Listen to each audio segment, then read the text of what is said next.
और साथियों, स्वागत आपका, अभिनंदन आप ही के YouTube चैनल पर। दोस्तों, काफ़ी इंपॉर्टेंट वीडियो है ही, और ये वीडियो इसलिए बनाई जाती है दोस्तों ताकि आप जागरूक हो सकें, आप अपने अधिकारों को दोस्तों जान सकें। आज बात करता हूं दोस्तों, भारत के सर्वोच्च न्यायालय यानी कि सुप्रीम कोर्ट ऑफ इंडिया ने 19 अगस्त 2025 को एक महत्वपूर्ण फैसला सुनाया था, जिसमें दोस्तों उन्होंने स्पष्ट किया था कि राज्य और सरकारें लंबे समय से जो सेवा कर रहे हैं अस्थायी दैनिक मजदूर यानी कि डेली वेगर और टेम्पररी वर्कर्स को केवल वित्तीय तंगी का हवाला देकर नियमित नौकरी से दोस्तों इनकार नहीं किया जा सकता। आपने देखा होगा कई बार दोस्तों, राज्य सरकार ये कहकर पल्ला झाड़ देती हैं कि यार फाइनेंशियल प्रॉब्लम है, इतने सारे लोगों को हम नियमित नहीं कर सकते।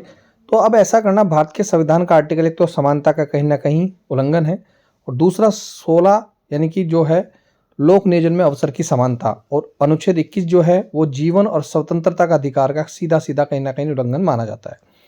सुप्रीम कोर्ट ऑब्जर्व 1 में क्या है दोस्तों फैसला। सुप्रीम कोर्ट ने धर्म Singh with state of UP मामले में निर्णय दिया था, अगर कोई अस्थायी दैनिक मजदूरों को लगातार काम दिया गया है और वह लंबे समय तक सेवाएं दे रहे हैं, तो उन्हें सिर्फ राज्य की वित्तीय स्थिति को कारण बताकर नियमित नौकरी से वंचित रखना अनुचित है और असंवैधानिक भी है, बशर्ते अगर वो जिस पद पर आए हुए हैं वो पद, जिस पद के लिए जो योग्यता थी तत्समय वो आप निर्धारित करते थे नहीं करते थे।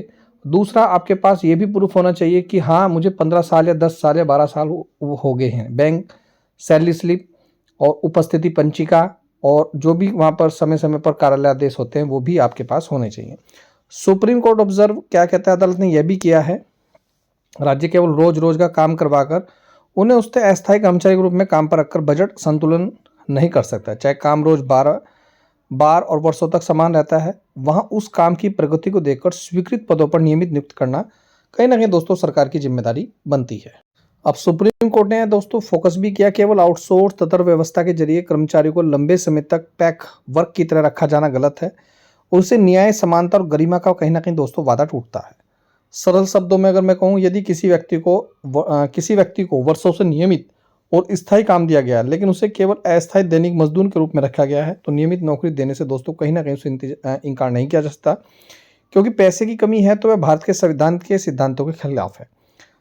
यह निर्णय अस्थायी है।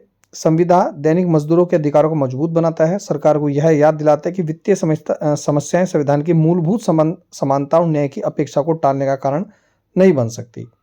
ये जो हम स्रोत दे रहे हैं दोस्तों, सुप्रीम कोर्ट ने कहा है वित्तीय कारण से नियमित नौकरी देने से इनकार करना अनुचित है। ये जो हम बोल रहे हैं और तथ्य के आधार पर बोल रहे हैं, ये कहा है धर्म Singh with state of UP 19 अगस्त 2025 को। अदालत ने दोस्तों सरकारी संस्था द्वारा अस्थायी श्रमिकों को लंबे समय तक उपयोग करने पर टिप्पणी की है। सुप्रीम कोर्ट ऑब्जर्व लाइव, यह जानकारी दोस्तों इंटरनेट पर उपलब्ध है और उसी के आधार पर मैंने आप लोगों के लिए छाटा है, शायद आपके लिए दोस्तों ये फायदेमंद हो। उधर उत्तराखंड में भी अगर मैं बात करूं दोस्तों, आदेश का पालन नहीं करने पर वित्त और कार्मिक सचिव को भी दोस्तों हाई कोर्ट ने नोटिस जारी किया है। मामला है उत्तराखंड उपनल में नियमितीकरण को लेकर, जहां दोस्तों हाई कोर्ट ने 31 दिसंबर 2018 को कहा था कि भैया इनको समान कार्य के लिए समान वेतन और 10 साल वालों को नियमितीकरण की व्यवस्था की जाए, जीएसटी कटौती हटाई जाए और एरियर के रूप में उनको समान भुगतान किया जाए। लेकिन सरकार ने दोस्तों किया क्या है, 10 साल वाले कर्मचारी को प्रथम चरण में समान कार्य के लिए समान वेतन दिया गया है। अब दोस्तों उत्तराखंड उच्च न्यायालय का फैसला कुछ और था, सरकार ने किया कुछ और। तो मामला ये हुआ कि आदेश का पालन नहीं करने पर वित्त और कार्मिक सचिव को नोटिस भी जारी कर दिया गया है। उत्तराखंड उच्च न्यायालय ने उपनल और कर्मचारियों के नियमितीकरण समेत कई अन्य के संबंध में आदेश का पालन नहीं करने पर वित्तीय सचिव और कार्मिक सचिव को नोटिस जारी कर पक्ष रखने के लिए कहा है, जिसकी अगली सुनवाई दोस्तों 12 मार्च को होनी है। मैं अपनी कई वीडियो में दिखा चुका। कोर्ट ने दोस्तों आदेश दिए थे कि सरकार के नियमों के तहत उपनल कर्मियों को नियमित किया जाए, मिनिमम पे स्केल, डीए सहित एरियर भुगतान, वेतन से जीएसटी ना काटें। न्यायमूर्ति जो आलोक कुमार वर्मा है, उनकी एकल पीठ के समक्ष मामले की सुनवाई हुई। उत्तराखंड उपनल कर्मचारी संघ और अन्य हाईकोर्ट में अवमानना याचिका दायर की थी।